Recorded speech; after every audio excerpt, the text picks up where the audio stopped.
Magandang araw po sa inyong lahat mga kababayan at welcome back dito po sa Pinas News Review.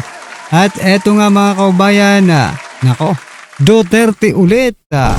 Ang sinisi kay Cabral, nako mga kababayan, tumahol na ang mga tuta mga kababayan. At eto pa, mga baliw na talaga kayong lahat. Ayan po ang masasabi ko, mga baliw na po kayong lahat. Alright? So yan mga kababayan, patungkol po riyan ang ating aalamin at bibigyan ng reaksyon ngayong araw na ito. Pero bago po ang lahat mga kababayan, sa mga hindi pa po nakapag-subscribe sa ating munting channel ay pa-subscribe naman po. Palike na rin po ng video ito. Maraming salamat at eto na nga, simulan na po natin ito.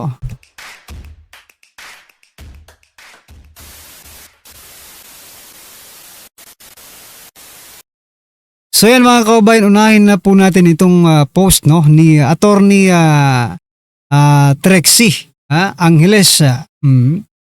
Ito po kasing si Attorney Jesus Falses may naging post. Ito po ang post niya. My Tweetybird said DPWH Yusek Cabral was being pressured into becoming a witness by Marcos. Forces. Marcos forces daw ang nag-pressured.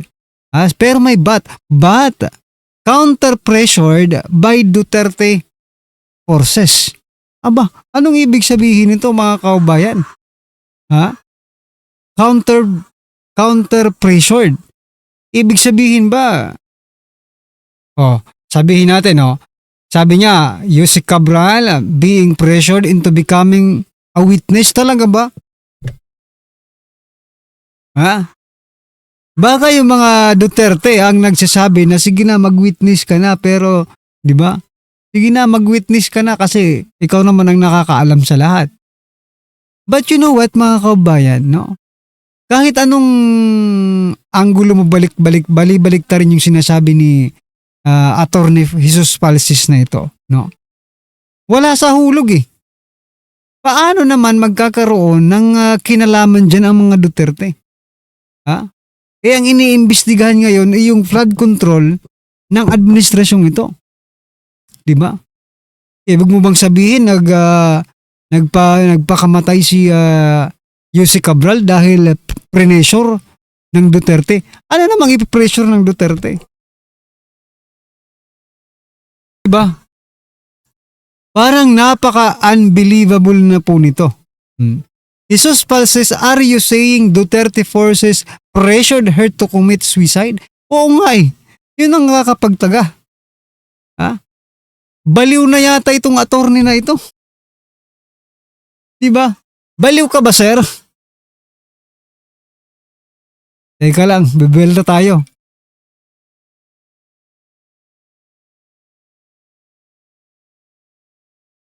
Diba? Baliw ka na po ba, sir? Ba't ganyan ang pag-iisip mo? Ano ka na ba talaga? You're really insecure of Duterte?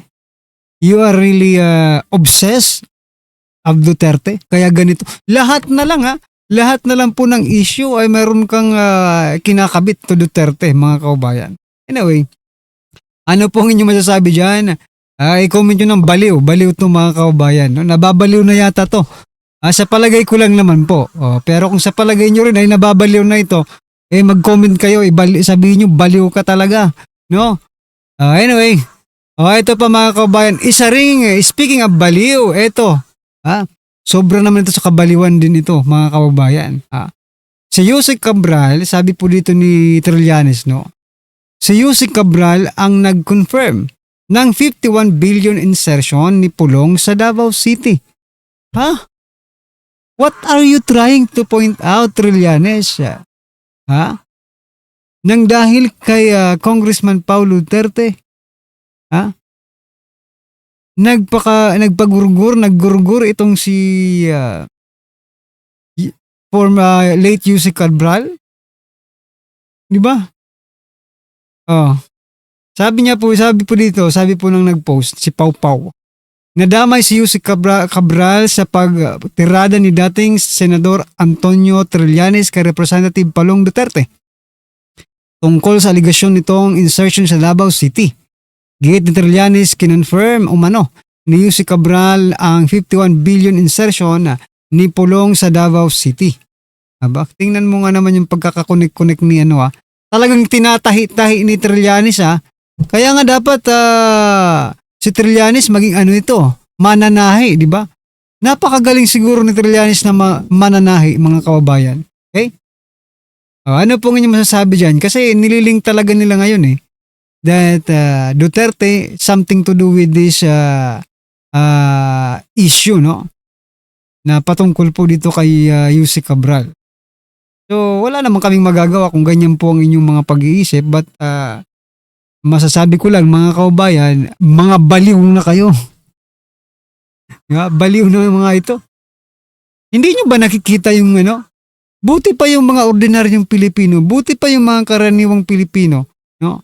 Nakikita po yung connection sa pagwala ni Yusek Cabral. Sino po ba ang persons, no, na really have great benefits, no, sa pagkawala ni Yusek Cabral, mga kababayan? Okay? Sa bagay, nandyan pa rin naman po si Saldico. Pero ingat-ingat ka po, Saldico. Huwag ka muna talagang umuwi ng Pilipinas. Kung maaari, magtago ka ng maayos dyan. Kung nasaan ka man ngayon. Delikado ka. Baka pag uwi mo rito, hindi ka pa nakakalapag sa Pilipinas. Di ba? Mawalan na ng oxygen ang, for example lang naman po. Di ba? Baka mawalan ng oxygen yung sinasakyan mo. Di sasabihin nilang binangungot ka. Pag pauwi mo dito, binangungot ka na. Nako po. Yeah.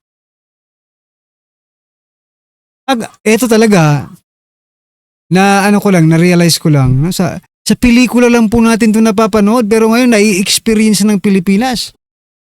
Diba? Mostly Hollywood pa. Grabe pong mga nangyayari sa Pilipinas ngayon pang Hollywood, no? Action movies, mga kababayan.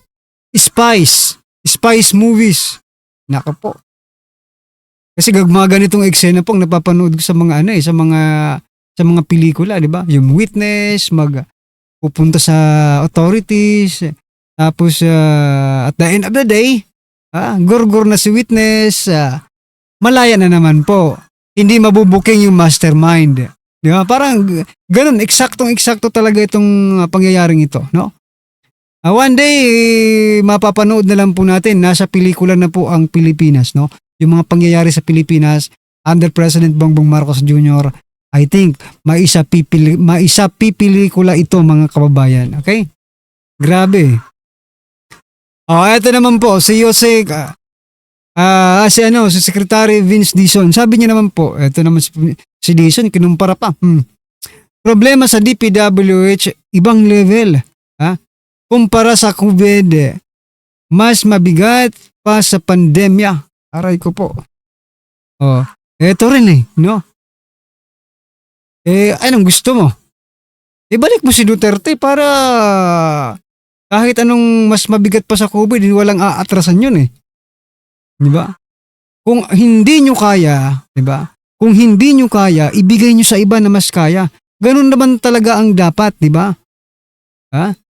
If you are a good leader, you must choose those competitive persons to lead. Di ba? Hindi yung magmamaang kaya ko to Kaya ko to. Ako nang bahala dito. I can do this. At the end of the day, di ba? Mas malala pala sa COVID di ba? Totoo. Mas malala pa sa COVID. Bakit? Nung COVID, mga kababayan, napakalaki po ng utang natin. Pero napakinabangan po ng lahat tayo na kinabang. Nung COVID na yun, mga kababayan. Mayroon pa po tayong mga build, mga kababayan sa DPWH. May build pa, may COVID pa. Pero naitawid yun ng nakarang administrasyon. Pero ngayon, mga kababayan, DPWH alone, na problema. Hindi nila kaya. Hindi po nila kaya. Aray ko po, mga karibin natin, no? Well, anyway, may ipapanood po akong balita sa inyo mga kababayan. Tapos, explain ko po kung bakit gusto kong ipanood to sa inyo eh. No? Ito. Panoorin po muna natin tapos mamaya bigyan ko kayo ng kung bakit kailangan natin, i-connect natin to sa totoong buhay. Okay?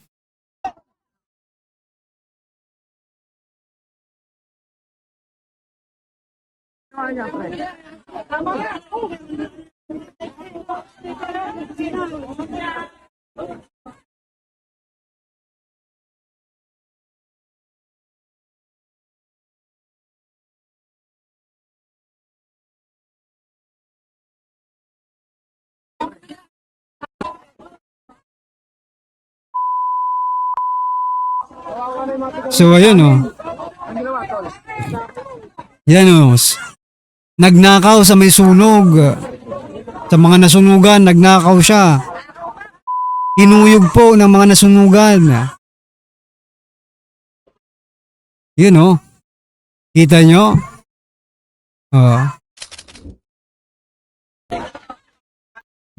So yan mga kababayan, kinuyog po ang isang lalaki, matapos siyang mahuling nagnanakaw sa mga nasunugan. Ano po bang koneksyon nito sa atin ngayon mga karibin natin? Eto po mga kababayan. Kung eto ng lalaking ito, simpleng pagnanakaw lang ang ginawa. Hindi nga yata umabot ng 10,000 ang kanyang ninakaw. Worth of. I'm not saying that it is good. It is really bad. But what I'm trying to point out mga kababayan, kung eto ngang bilyones, trilyon na pesos na ninakaw sa kaban ng bayan natin, hindi kaya natin bugbugin? Di ba? Kung ito ang tao, maybe nagigipit din siya, I don't know what's the reason behind, Pero, nagnakaw siya, kinuyog, binugbog ng taong bayan dyan sa mga nasunugan. How about yung billions, yung trilyon na ninakaw sa atin? Hindi natin pwedeng kuyugin, hindi natin pwedeng bugbugin. Ipinagtatanggol pa ng mga otoridad. Nakakahiya ang Pilipinas. Sa totoo lang. Simpleng tao pwedeng bugbugin kahit kailan. As long as nagkamali mga kababayan. Pero itong mga hinayupak sa ating gobyerno, hindi mo nga pwedeng pitikin ang ilong kasi pwede kang kasuhan lang yung gobyerno ito. They are so very, very protected mga kababayan. Yeah? Nakakainit lang. Well, anyway, ano po ang inyong masasabi dito mga karibin natin? I-comment nyo na lang. Maraming salamat po. Please don't forget to like the video. Maraming salamat po.